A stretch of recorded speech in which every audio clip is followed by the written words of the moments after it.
Okay, this next video we're gonna talk about some log properties, and understanding these log properties is very helpful in understanding logs. So what I'm going to do here is I'm going to give you on the left, I'm going to give you a property of a log, and on the right I'm going to give you an example.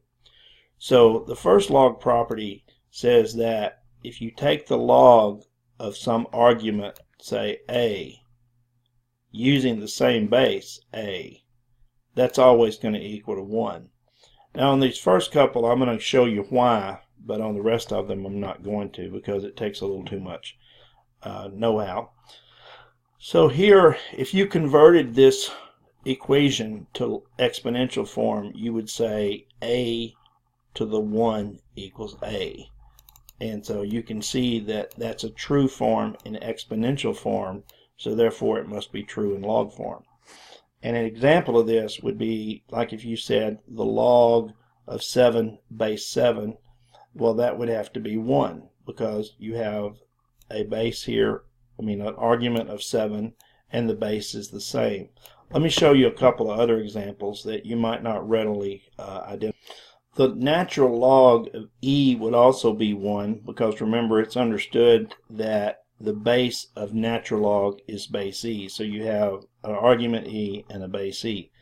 The common log of 10 would be 1, because remember, it's understood that the common log has base 10.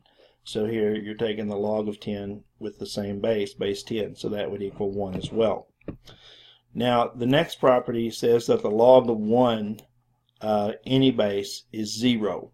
And that's because if you take any number a and raise it to the 0, you get 1. So the log of 1, no matter what the base is always going to be 0.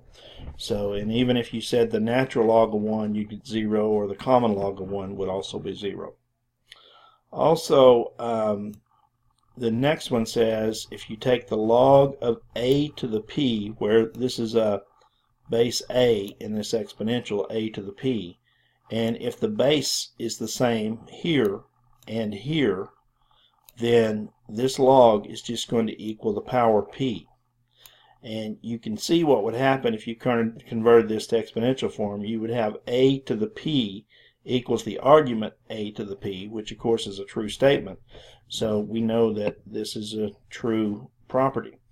So if you had the log of 8 to the third base 8, you could say that's just going to equal 3, because the base here is 8 and the base here is 8, so it's going to equal 3. Now if you had the common log of 10 to the x, well, you know that this is understood to be base 10. So you have a base of 10 here, base of 10 here, so the result has to be this power 2x. Or if you did the natural log, well, again, you know the natural log is base e, so here you have a base e and here you have a base e, so this would have to equal the power x plus 1. Okay, the next property is the log of a product. The log of a product of two values, so the log of m times n, is equal to the sum of the two logs. And of course, on all of these you have to keep the same bases on these next few properties, but it would be the log of m base a plus the log of n base a. So this is helpful in solving equations, and you can go both directions. If you had the log of xz base 3, you could write that as the log of x base 3 plus the log of z base 3. But you could also go the other direction. If you had these two, this sum, you could write it as the log of x times z. Okay, for a quotient it works similarly, but the log of a quotient is actually the difference of the logs. So if you have the log of m over n, then that would be the log of m minus the log of n. So for instance, if you had the log of x over y base 3, that would be the log of x base 3 minus the log of y base 3. Or again, you could go the other way. If you had log of x base 3 minus log of y base 3, you could actually write it as a single log, log of x over y. Now number 6 here might look a little bit like number 3, but notice the difference. In number 3, these two bases were the same, but in this one, it's a different base. So a and m are not the same bases. So what we have to do there is a property we can use, but we end up saying that the log of m to the p is actually p times the log of m. So let me show you how that works. See, notice here the difference between this example and this example up here is, in this example up here I had 8 for the base in my argument and I had 8 for the base with my log. Well, here I have 5 for the base in my argument but 2 for the base in the log, so these two bases don't match up. Remember, if they matched up you would simply get the power, but that doesn't apply here. So what I have to do, the only thing I can do here is just take this 3 and I can write it as a factor, 3 times the log of 5 base 2. And then if I have this, I have a base 7 here and a base 4 here, so I can't just eliminate the log, but what I can do is write this as 2x times the log of 7 base 4.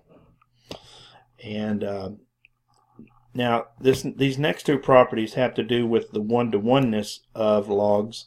So if two logs are equal, then their arguments must be equal. So if log of m equals log of n, then m must equal n. And this can be helpful in solving equations. So if you have the log of 2x plus 1 base 10 equal the log of 6 base 10, then you can drop the logs and say 2x plus 1 equals 6. And likewise, you can go the other way. If m equals n, then the log of m base, any base, is equal to the log of n, same base.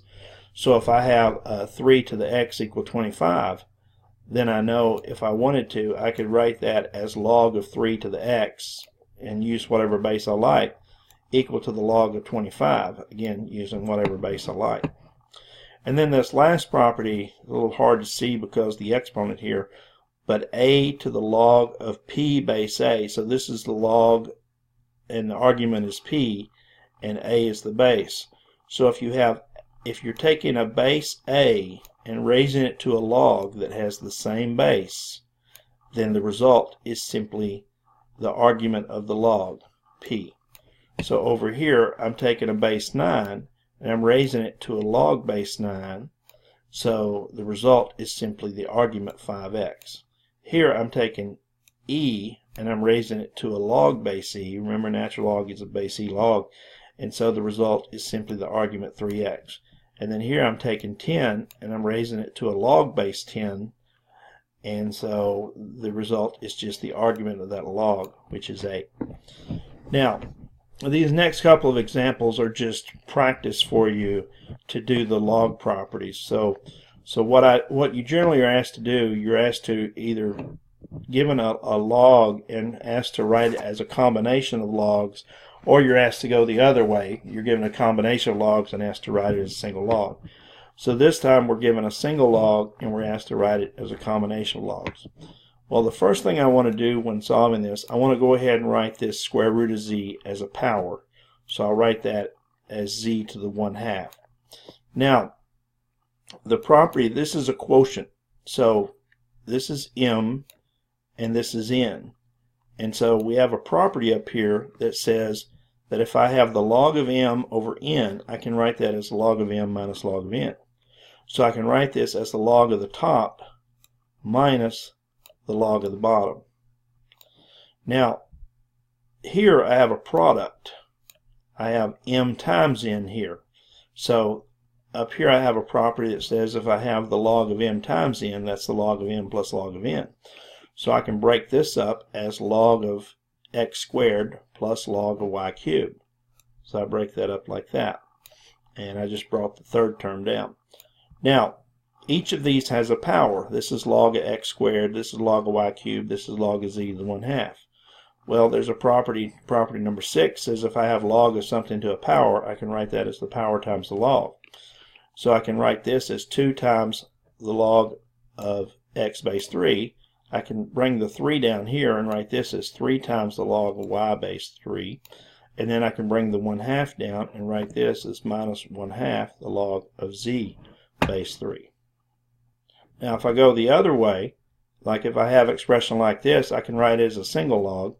So if I have 1/3 log of x, if you go back up there and look at that property, well, you remember you can take this 1/3 and you can move it back as an exponent.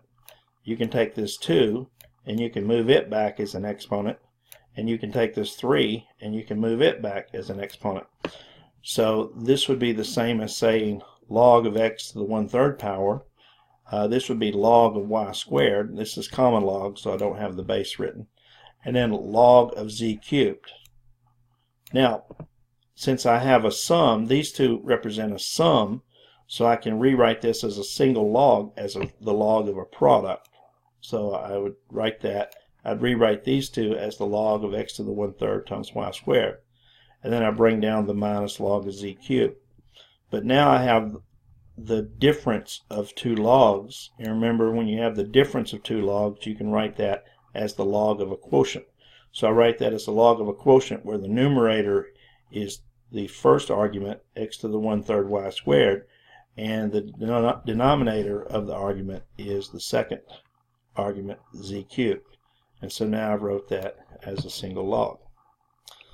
Now, the last thing I want to talk about is if you want to evaluate a log of some strange base, you can actually convert it to a log of any base you like.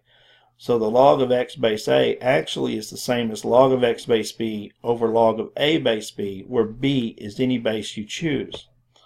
Well, so that means if I had log of 50 base 7, I could write that as log of 50 base 3 over log of 7 base 3. Or I could write that as log of 50 base 5 over log of 7 base 5. Or I could write that as log of 50 base 15 over log of 7 base 15. But none of these help me on a calculator. What I would really want to do, if I wanted to figure this out, I'd want to use logs that my calculator can calculate. So really, let's use base e log or base 10 log. So if I want to write log of 50 base 7, let's write it as natural log of 50 over natural log of 7, or common log of 50 over common log of 7, and then we can plug that in our calculator to get the answer. Here's just another example. If I want the log of 26 base 3, I just take the natural log of 26 over the natural log of 3, or I can take the common log of 26 divided by the common log of 3 and get the answer, 2.966. Okay, this last example, log of 5 base b equals 2.236. Log of 2 base b is 1.547. And it says find log of 50. Well, the concept here is to use log properties and see if there's some way that you can write the log of 50 as a combination of 5 and 2. And because if you can, then you can use this information to solve it, to solve log of 50. Well, here's what I'm going to do. Log of 50 base b can be written as log of 25 times 2. But log of 25 can be written as 5 squared. So instead of log of 25 times 2, I can write that as log of 5 squared times 2. Well, then I can use log properties, because this is the log of a product, and I can write this as the log of the first factor plus the log of the second factor. And then since this is a power, I can use my power property and move the 2 on the outside here and write that as 2 log of 5 base b. Well, now I know log of 5 base b is 2.236. I know log of 2 base b is 1.547, so I can just plug that information in and get 2 times 2.236 plus 1.547 and get 6.019. And again, that's just a little bit of a practice. All right, real quick, let's go take a quick peek here. Let's suppose we needed to solve 2 to the x equal 100. Well, we know 2 to the 5th is 64, 2 to the 7th is 128. So the answer must be between, actually I should say 2 to the 6th. So 2 to the 6th is 64, 2 to the 7th is 128. So the answer must be between 6 and 7. So how can we get a more accurate answer? Well, 2 to the x would equal 100 is the same as saying x equals the log of 100 base 2. Well, if I wanted to, I could write log of 100 base 2 as log of a common log of 100 over the common log of 2, and then that would give me 6.644. And you can check it if you like, but you'll find that 2 raised to the 6.644 is approximately 100. And in the next section, we'll talk about solving equations.